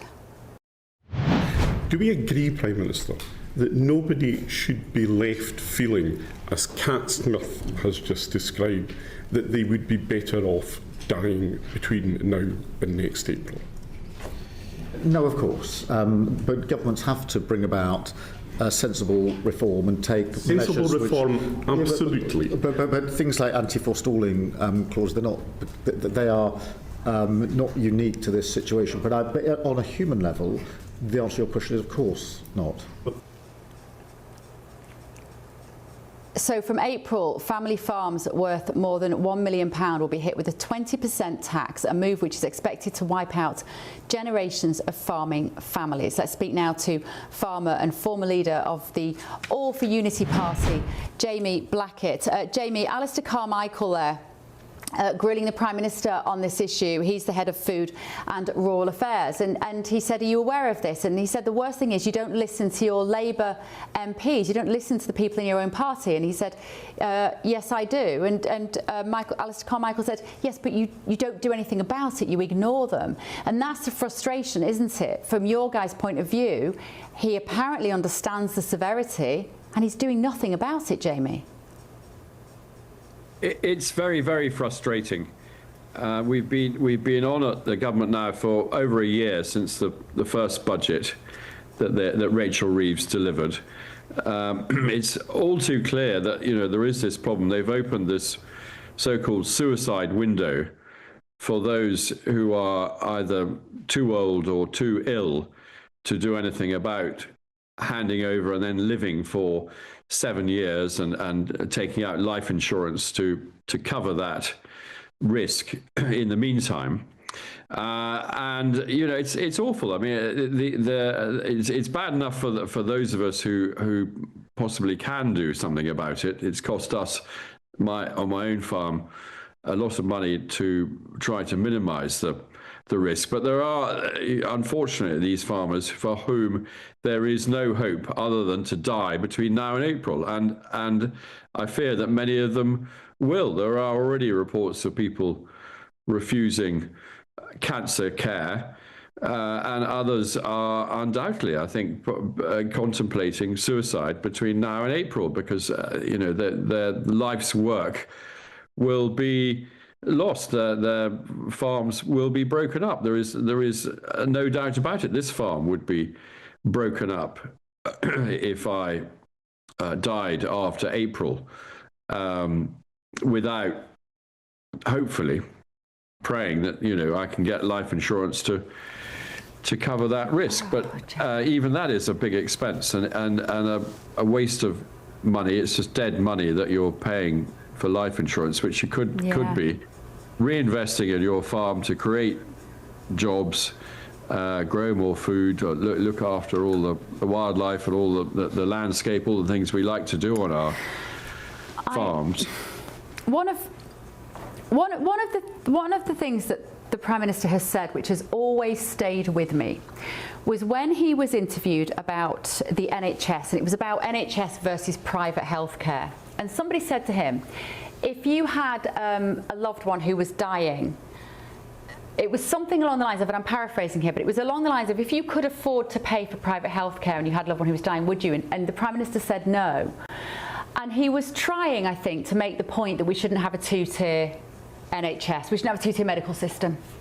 But what he actually said was that ideology will always trump compassion for the Prime Minister. That is what I heard. I couldn't imagine a scenario under which I had a loved one that needed private healthcare that could save their life, and I wouldn't throw every single penny I had at that. Is that what's happening here, Jamie, that he's just so single-focused and blinkered on the idea that farmers shouldn't be able to hand that farm down to their future generations, that he doesn't care as long as the money's coming in? I think it is ideology. I think Starmer has this sort of idea of corporate socialism, they call it. I think that they don't think that wealth should be concentrated in the hands of families. They're quite happy for wealth to be in the hands of huge corporations, which is what happened to the land if within a generation, if farms have to be sold off and they'll be hoovered up by big business. And they're just anti-wealth. They don't understand where the money comes from to pay for all the healthcare and all the rest of it. And we're already paying a very high income tax on wealth generators, but hitting family, but it's not just farms, by the way. It's all family businesses. It's all being hit by this tax. You're right. And that is strangling the golden geese that lay the eggs that pay for his all the things he wants to do with the health service and welfare and so on. It's a very short-sighted policy, and it is ideology. I mean, otherwise, I'm sure they would have U-turned by now on it. Well, thank you, Jamie. I wish you all the best. For a farmer and former leader of the All for Unity Party, Jamie Blackett there. Let's also talk to farmer and former Conservative MP Neil Parish. And Neil, thank you so much for joining us. Let me just read out, Neil, what one of our viewers, Ralph, has said on the Your Say page. He said, Rachel Reeves met with Bill Gates and Larry Fink from BlackRock just before that budget, and the money from inheritance tax on farms is minimal, and they want to turn these farms into foreign multinationals. Is this just about the ideology of, as we've just heard then, this corporatism as opposed to capitalism, a kind of neo-feudalism which is coming? And how can the Prime Minister not see that all this does is push more wealth into the hands of a very few and takes it out of hard-working farmers? Yeah, I rather fear it is an ideology. I think he just doesn't seem to be able to empathise with the fact that these are family farms that have been there for generations. And of course, you see, the other problem is that you only net about 1.5%. So of every £1 million invested in a farm, you make about £15,000 on a million. Well, if you've got to try and find £200,000, you see, per million, you just have to start selling the farm. The moment you start selling the farm, you then decrease your income. And so the whole thing just drives, older farmers and those that are ill absolutely mad, because, of course, the one thing they've done all their lives is work very hard. They want to pass it on to their families, and they just can't understand why the government's doing this. And if you look at the figures as well, they're talking about 500 million perhaps by 2028. The health service by then will be spending about £300 billion a year. So it's £500 million they may raise from this, and it wouldn't run the health service for half a day. And the whole thing is absolutely crazy. Also, you're stopping investment in your farms. 60% of the food that we eat and produce process in this country is all produced at home, and that is something like 10% of our economy if you take the food processing industry into consideration. So economically, like so many things that this government does, it's totally illiterate. It just does not work. You are actually reducing the economy, you're upsetting farming families, and you're trying to sort of change the whole countryside, because I think, as you were saying, I think they'd rather have, large forests planted, perhaps huge solar farms, anything in a way but food. And all their other policies that they're bringing in now is perhaps may help the landscape, may not, but all the support for farming farming to produce food, all of that's going, you see. So if you add up everything this government's doing to farming, farmers just feel that they're unwanted, and they feel that they're working hard to produce good food and the environment, and it's just not appreciated, and that's the problem. Neil, let's just give them the benefit of the doubt for a minute. I want to give the government the benefit of the doubt on this. How many farmers are there, or landowners, let's say, who have bought up huge swathes of land in order to avoid inheritance tax? And what was designed to perhaps capture those people has ended up pulling lots of innocent, hard-working farmers into their nets? Yeah, that, you could have a point, but of course that could be easily rectified by actually raising the threshold to perhaps 4 or 5 million or 6 million, so that your working farms that produce all your food in this country that have been there for generations will not be subject to this tax. So by setting it at 1 million and perhaps 2 million if there's two partners that own the farm, you're just hitting virtually every farm. And there's 70,000 farms in this country that produce our food.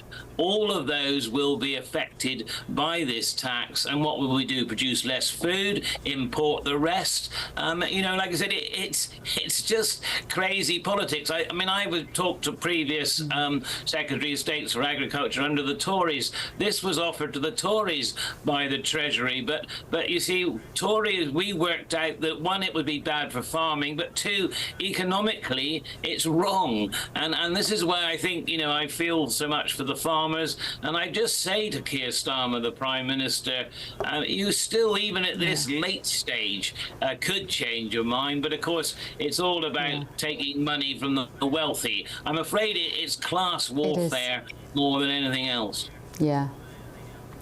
And what he doesn't realise, Neil, is that people are aware of what he's doing, and it is going to lose him a huge amount of votes at the next election. Neil Parish, thank you so much for joining me, staying up late to talk to me. Now, on the issue of the family farms tax, the government has previously said, we are committed to supporting farmers and rural communities, including helping families to pass their land on to the next generation. It is not fair for a very small number of claimants each year to claim such a significant amount of relief when this money could better be used to fund our public services. Let me know your thoughts. Still to come this evening on The Late Show Live. In a little while, you'll be seeing I'm suing the BBC for putting words in my mouth. Literally, they put words in my mouth. So Trump has filed a lawsuit against the BBC in the last few moments, accusing the broadcaster of defamation. I'm going to bring you a major update on that next. This is The Late Show Live. No adverts, remember, just a quick look at your weather. Stay with me.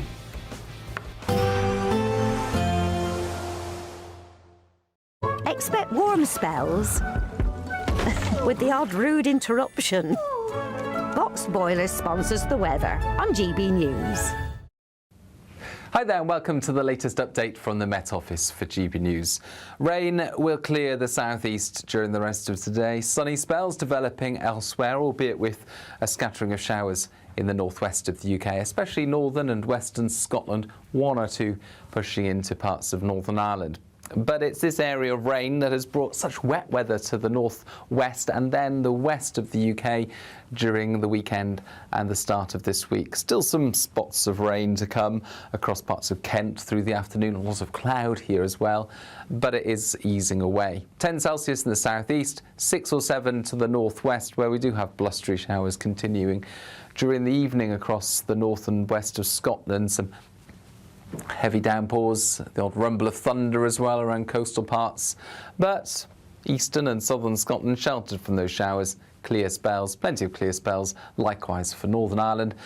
Northern England, Western England, Wales, a stark contrast to how the last few days have been. It's looking like a very pretty day with blue skies and staying mostly dry. 1 or 2 showers couldn't be ruled out into coastal parts, but otherwise, with those clear skies in place and with light winds, it's going to be a chilly start to the night in the west, but quite quickly we've got the wind picking up once again, cloud rolling in. So temperatures rising in the west whilst they continue to fall through the Midlands, East Anglia and the southeast.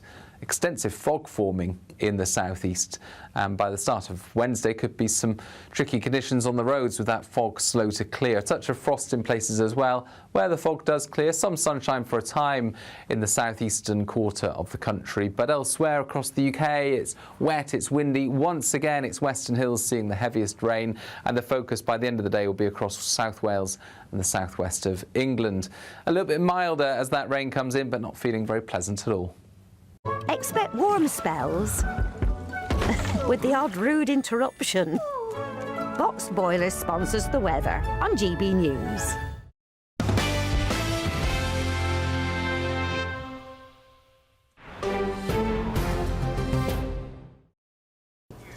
Just a reminder of tonight's breaking news. This, ladies and gentlemen, is why you watch The Late Show live, because it's just happened on American time. Just an hour or so, not even an hour ago, Donald Trump has filed a defamation lawsuit against the BBC, alleging the corporation's Panorama documentary portrayed him in a false, defamatory, deceptive, disparaging, inflammatory and malicious manner. The US president is seeking damages of no less than $5 billion, and he's filed the lawsuit in Florida. Let's talk to Thomas Corbett-Dillon and Laurie Watkins about this. Laurie, let me come to you on this. I know you're not a big Trump fan. So what is he doing here? What is this all about? Well, I think it's, you know, to escalate the issue again, put it out there. While we're on break, every single media outlet is talking about this. Do you think it's about the money? I don't know, maybe. Or he wants, you know, the BBC to take a softer turn on him in the future, to not be as harsh as they have. I mean, as an American sitting here, whenever he goes over to Europe, I am just, my mouth gapes open at the coverage, the people that protest in the streets, or you've talked to me about this before, the BBC makes it look like they're more protesters than actually Very are. much so. Those kinds of things, if that's not factual and true. But the one thing that stands out to me that I don't like is Trump said this was an AI-generated, you know, disinformation campaign. That's not true, and I think you would agree. They sliced and diced different parts of his speech and put them together. This was not AI generated, so let's just be very clear with your audience. I wonder whether there's just a bit of misunderstanding. I mean, look, he's a busy man. Let's be honest. And maybe this has been communicated to him. Maybe he's been shown the clips. Maybe he hasn't quite grasped what it's merely a duplicitous edits, because it's one statement cut together with another statement that was made 53 minutes later, looking like one sentence, saying we will go down to the Capitol and we will fight, fight, fight. Yes, so I don't know why he's saying AI. I think it's just his sort of word of the week at the moment. So, but that was a bit of a mistake. But I do think that that, you know, the fact is he's probably not really looking to do this because of the fact that he has filed in Florida. If he was really wanting to go after the BBC, you would file in the UK, because the defamation laws in the UK are much more difficult. So in the US, the president has to now prove that he was harmed by what they did. If he'd done it in the UK, the BBC would have to prove that they did not harm him. So the demand of who is the plaintiff here changes completely, which is why you see a lot of people, if you are really defamed, you want to sue them in the UK. It's much easier to win in the UK. So the fact that he's done it in the US, I think, is interesting. The fact also is that the BBC has freedom of speech in the US. So there are a lot of arguments on this. I think this is not going to be a long case. I think he probably might not win it. I think they're going to settle it. So hang on, let's just think about that. So the law in the UK, if you sue someone for defamation in the UK... Yeah. So if I sued you, if you said something bad about me, and in the US, I have to prove that I was harmed by what you said. Which in would the then, UK, but your damages would be much higher because we have much lower damages, financial damages in the UK. Yes, he probably couldn't have done like 5 billion. He couldn't, no, you'd never see a number like that. I would say that the burden of proof here in the United States is quite compelling. Like, you have to show financial damages to yourself. You have to show that your reputation, that there was do harm that was actually done to you. And I don't know how Donald Trump is going to be able to prove that here in the United States. Given that he went on to win the election. Right, yeah. The next week. The documentary was shown 1 week before he then won the election. So I would imagine the BBC sat there tonight going, this is going to be fine. It's just for the news cycle. This is a great story. The Americans are all loving it. It's like, yeah, go get them. What we'll actually see is probably some sort of settlement will come out in the future, and this will sort of fizzle out. But great for optics. It's been a good day for him. He's happy with the coverage. And I do wonder... Again, another distraction. But there will be... But you see, he would say... OK, just because I spend a lot of time listening, and it doesn't mean I'm right, but he would say the frustration, from his point of view, is that he wants people to talk about the positive things that he's doing.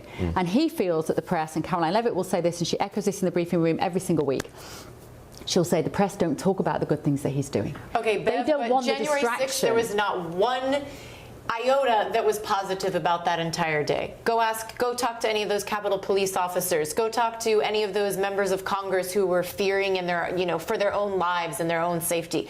All of the people that got beaten. And then you talk to the people that the president pardoned. I mean, come on now. Nothing was positive about January 6th.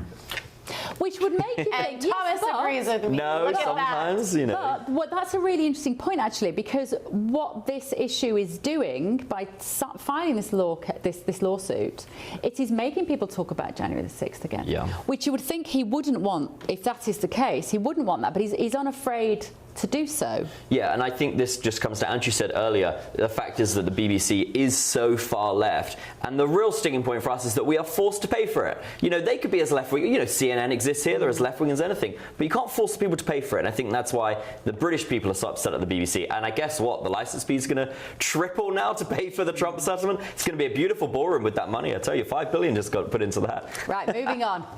Nick Reiner, that's the son of movie director Rob Reiner. Well, Nick Reiner has been arrested. He's in custody after the Hollywood director and actor and his wife, Michelle Singer Reiner, were found dead in their Los Angeles home. But things have taken a political turn after President Trump launched a blistering attack on Truth Social against the director only a day after he was found dead. So the president said that Reiner, a once very talented movie director and comedy star, he said this on his social media site Truth Social, he said a once very talented movie director and comedy star had passed away due to the anger he caused others through his massive, unyielding and incurable affliction with a mind-crippling disease known as TDS, or Trump Derangement Syndrome. Let's talk to forensic psychologist Dr. Carol Lieberman. But Carol, we're actually going to talk about, we're not talking about Donald Trump there, we're going to talk about what's happened here with the Reiner family and how unusual this is to have what appears to be a son stab to death his mother and father. What's your assessment of this when you hear about this situation? What is the psychological tsunami which has happened for that guy, that murderer?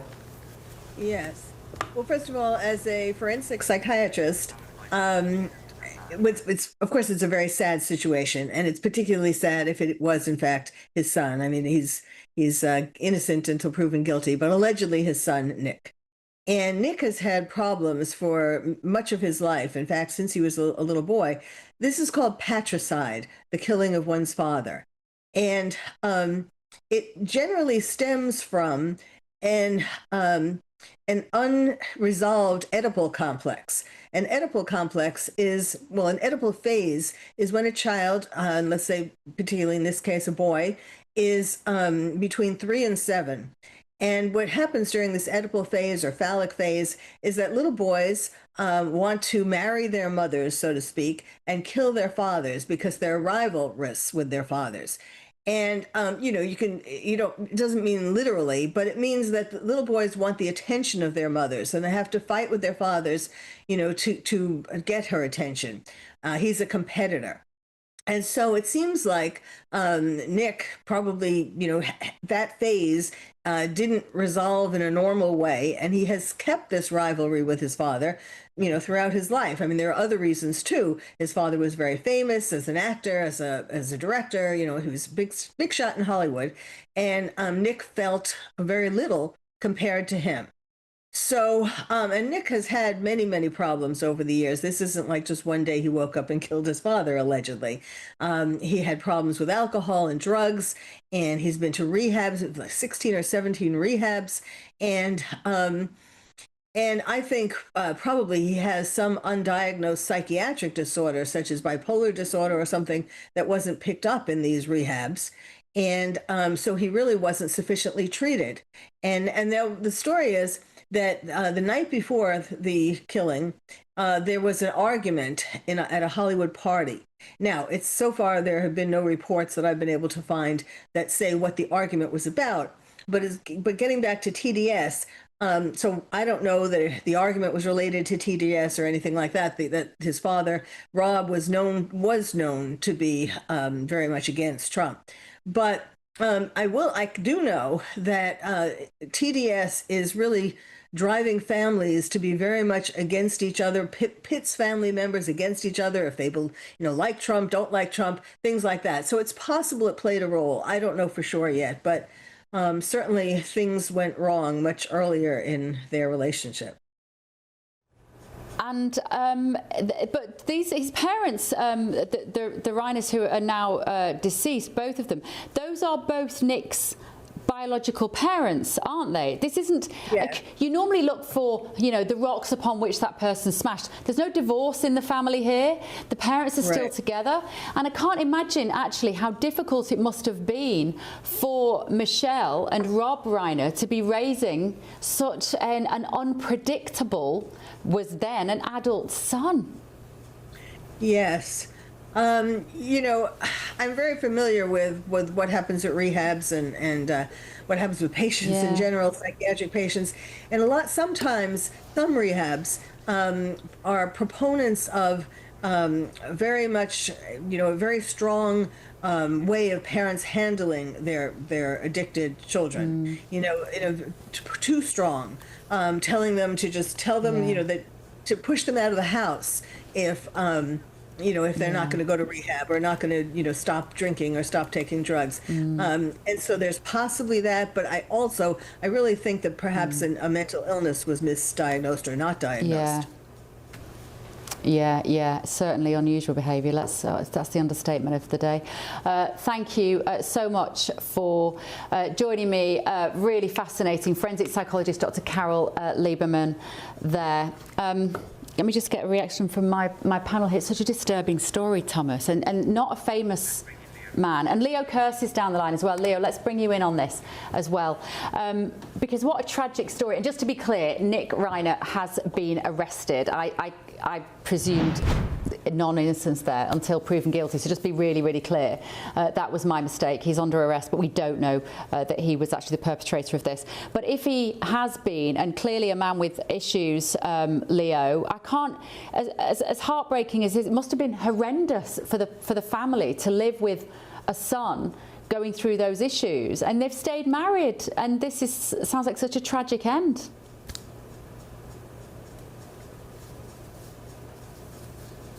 Successful and happy, and what a tragic end. And of course the conspiracy theorists are going to be losing their minds over this and coming up with all kinds of cranky reasons why it might have happened.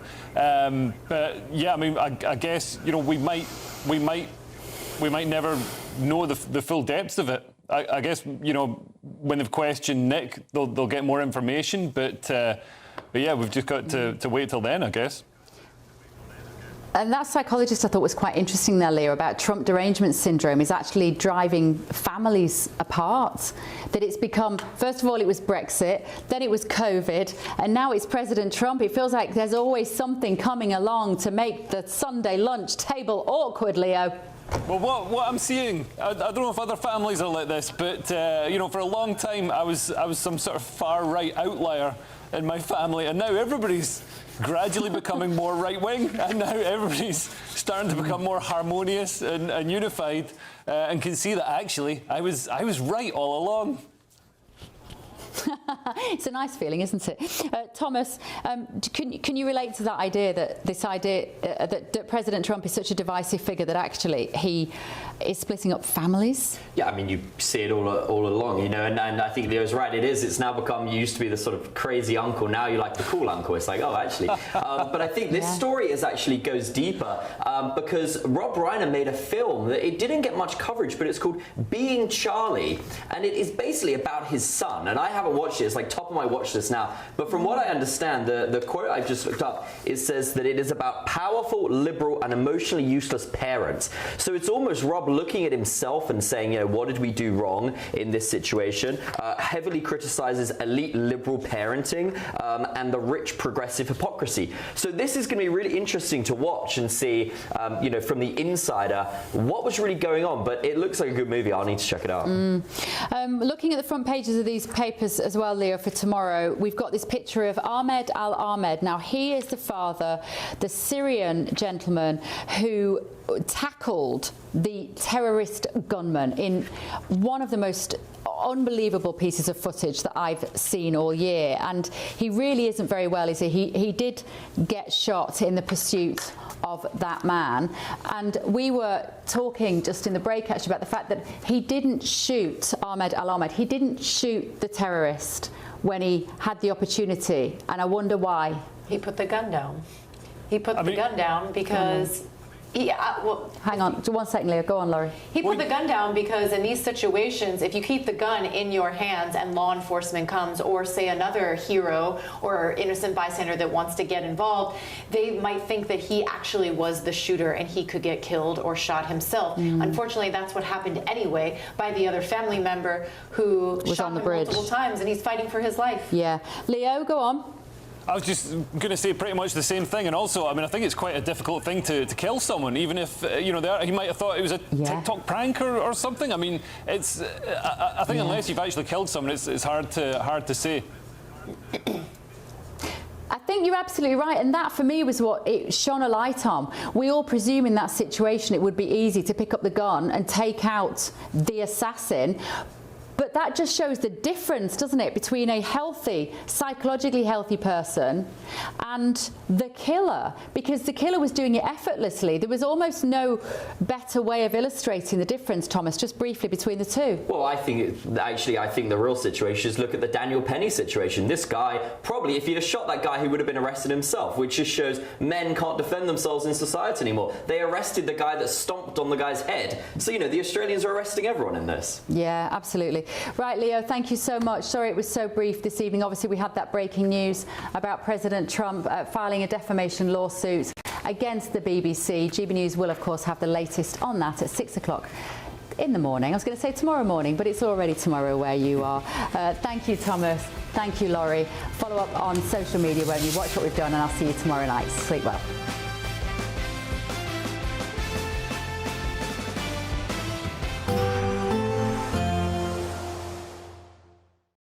Today, clouds overhead, total zen within. Boxed Solar sponsors the weather on GB News. Hi there and welcome to the latest update from the Met Office for GB News. Rain will clear the southeast during the rest of today. Sunny spells developing elsewhere, albeit with a scattering of showers in the northwest of the UK, especially northern and western Scotland, one or two pushing into parts of Northern Ireland.